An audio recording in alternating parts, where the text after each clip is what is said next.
This brings me nicely onto my little Saka segment, like, you know. Saka. Yeah, I like the disrespect for Saka is getting me down, Rob. It's getting me down. Like, what disrespect? People saying that he's not a great. Oh, he's worried about his place now. The best player on the park for me in that game was Morgan Rogers, right? And straight away, punters going, Bellingham's got to come back in. He's straight in back in there, and who hasn't done that well over the last course of 3 or 4. I think Saka has been consistently one of the best players for England. Definitely. All of a sudden, like, his place is in jeopardy. He's got to watch this and that, like, you know. Well, what's wrong with that? Well, and all of a sudden, he ain't going to get back in the Arsenal team, they're saying, like, you know what I mean? He's been our best player. He is our best player, right? No, but isn't that good that's being said? Right? I get that, but I also, like, I like them to turn around and go, like, yes, but Saka is our best player. Now, I don't hear no one saying that, like. No, to me, Saka, I've said it a million times, right? Saka's our best player, right? He's consistently good for club and country. I've had games, right? I've said this because they used to be, him and Julian always accused me of being like a Saka fanboy, right? Well, you are. Right? No, because I just love him as a player. He gets 8 out of 10 every game. Right? He weren't even playing last game. Well, what it is with 8 out of 10. What it is with these two, right? Yeah. Like, how many games have we come? I remember there was a game we came out of one day, and Lee, I can't remember the exact game, but Lee was there.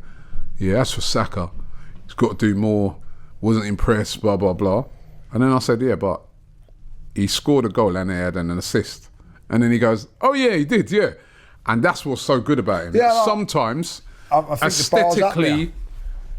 aesthetically in a game, he may not be, but he numbers that guy puts up, the consistency.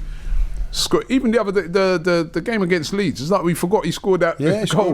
That was a vital goal as well. That second goal. Then that's it. It's done for Leeds. So, that's how good. That is how good that guy is. So I hear what Lee's saying. We still got to recognise. You know what I mean? He's the guy in that position. But though, Lee, what I am liking is Madueke is offering serious competition to him. For the last few games he's played for England, it weren't just that one the other night. About the last 3-4 games Madueke's played, he's been excellent. Yep. And we saw against Liverpool, I thought he played really well. And that's what we want. We want Saka to know that he faces serious competition. We want to know that if Saka's not having a great game, there's not going to be a major drop. As a matter of fact, Madueke kind of he offers something a little different, doesn't he? Yeah, he's more direct, doesn't he? And it's good because wasn't it just about 6-7 weeks ago that everybody was having an absolute meltdown that was signing Madueke?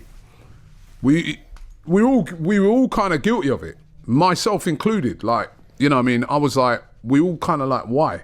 Why do we need Madueke? We've got Saka, we've got Wanyeri who can play on that side. So far, and it's still very early, but so far I think he's off to a good start at Arsenal. And it's an absolutely mental parallel universe where people are talking about Madueke now offering Saka competition, and exactly what you're saying, Lee, that he could potentially, in some ways, I'm not underestimating Saka. I know what an amazing player he is, but that's also credit due down to Noni Madueke in how he's come in to Arsenal against all this criticism, acted like a consummate professional, got his head down and started performing. Now, if he goes on a run of games and takes this opportunity and starts banging in goals and starts performing at the highest level, I think it's fair to say, it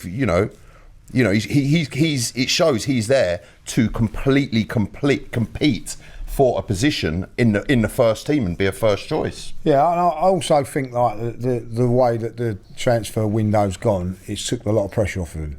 And I listen, I weren't very happy when we signed him. Not because we signed him. It was that we hadn't got the centre forward in, and then people were going, "Oh, that's going to stop us getting Eze," and it didn't. We got everything that we wanted. So all of a sudden, everybody now understands the signing, and I think that took a little bit of pressure off him. I don't think no one's really criticising him as a player because he's an Arsenal player, but I think it was, hold on a minute, why are we spending this money? We spend £52 million on him, and we was divvying over £1 million for the striker we wanted. Once Gyökeres was signed, that took a little bit of pressure off. But I also think that when Eze signed, I think that took another bit of pressure off of him, and now he can just do what he he has to do. And like, I think he's been brilliant. But like, what I'm saying, and that's great that he's an Arsenal player and he's doing this and all that. Like, but you know, we've had it with Saka over the last few years when it does get me down a little bit. Oh, Foden's got to come in. He's better than him. Like, now you know, Palmer now is in place of him. Like, you know what I mean. Hold on a minute. Saka should be on the right. Palmer, you get in somewhere else, mate. Like, you know what I mean. Saka's first on the team sheet. 100%. But England I don't think he gets that recognition. Like, you know what I mean. Oh, like, you know, Foden's better than Saka. Palmer's better. Why are they not turning around and saying Palmer's better than Foden or Foden's better than Palmer? That's my little bit of beef with it. Like, you know what I mean. Like, it's always comparing with Saka all the time. They're all excellent players. Foden, Palmer, excellent players. But are they're not as consistently good as Saka. No. Right, and Saka deserves his place, and he's been doing it for years.